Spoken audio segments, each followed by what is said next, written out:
Bien, cuando llego a El karma de vivir al norte de Carlos Velázquez, previamente había leído de él La Biblia Vaquera y la marrana, la marrana negra de la literatura rosa, ambos editados por Sexto Piso. Dos libros de narrativa, una serie de cuentos, cuestiones de ficción. Desafortunadamente, El karma de vivir al norte no es una cuestión de ficción, y digo desafortunadamente por el contenido tan brutal que nos muestra. Carlos Velázquez es un autor que nace, crece y trabaja y escribe desde Torreón. Torreón fue durante la guerra del narcotráfico, la imbécil guerra iniciada por Felipe Calderón para legitimarse, uno de los lugares de mayor violencia, con mayor número de asesinatos, con el mayor nivel de inseguridad a nivel mundial. Y Carlos Velázquez en este libro de ensayos, este libro de crónicas, se pregunta por qué la gente permanece en Torreón, por qué la gente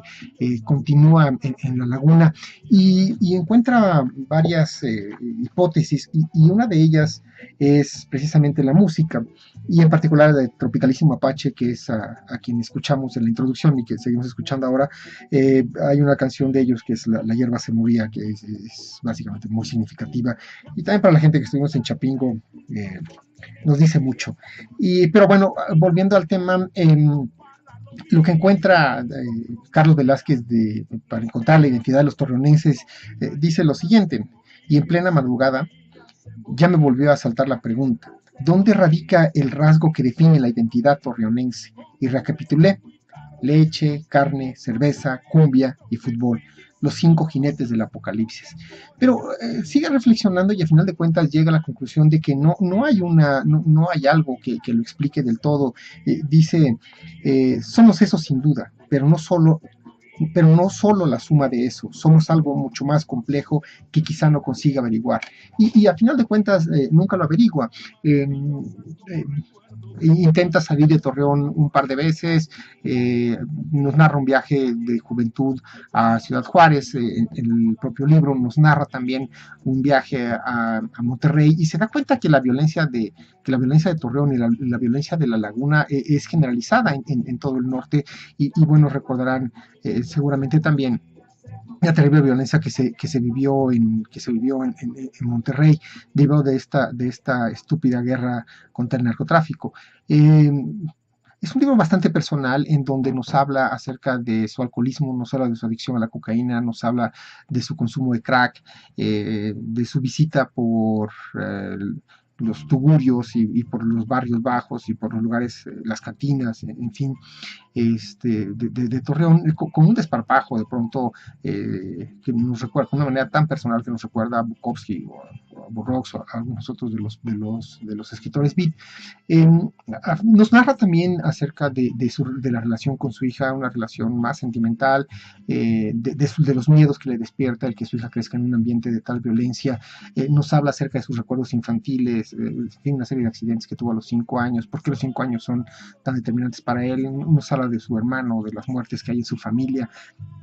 y nos habla de algunas otras cosas, algunas reflexiones que para mí fueron muy significativas, particularmente acerca de las fronteras, y cómo los retenes, lejos de controlar la violencia, la incrementan. Nos da las razones del porqué, que son unas razones bastante válidas, y cuando habla acerca de los retenes, nos habla acerca de las fronteras, de cómo el país se va dividiendo, de cómo el país se va seccionando, cómo las ciudades se van seccionando. Particularmente nos habla de 2 retenes muy cercanos a él, los retenes que se dieron alrededor del siglo de Torreón, que es el periódico donde él escribe habitualmente, y cómo un cerco militar tiene que ser protegido por un cerco de policía federal, y a final de cuentas también encuentra algunas explicaciones derivadas de la información que recibe, y nos dice que mucha de la violencia del sexenio de Calderón en Torreón tiene que ver con la lucha por la plaza entre los Zetas y el cártel del Chapo, y finalmente se llega a una cierta paz cuando llegan ellos a un acuerdo y finalmente pues, la plaza se la queda el Chapo. Sin embargo, él sabe que, pues bueno, en cualquier momento los Zetas pueden regresar y la violencia va a retornar. Nos habla también un poco, aunque no profundiza tanto, acerca de la corrupción y del pésimo gobierno de los Moreira en Coahuila, de la falta de atención por parte del gobernador hacia la región de la Laguna, y cómo la violencia finalmente pues llega también a Saltillo. Me parece un libro inquietante, me parece un libro para tener pesadillas, me parece un libro que hay que leer con un estómago muy especial. Eh, este no por eso deja de ser un libro interesante, es un libro, sin que necesariamente sea un libro de denuncia, sí es un libro de análisis acerca de la violencia en esta región del país, que no es privativa ya de ellos, eh, fue una violencia generalizada en todo el país durante el sexenio de Calderón. Bien, la ficha completa, El Carmen de Vivir al Norte, de Carlos Velázquez, editado por Editorial Sexto Piso,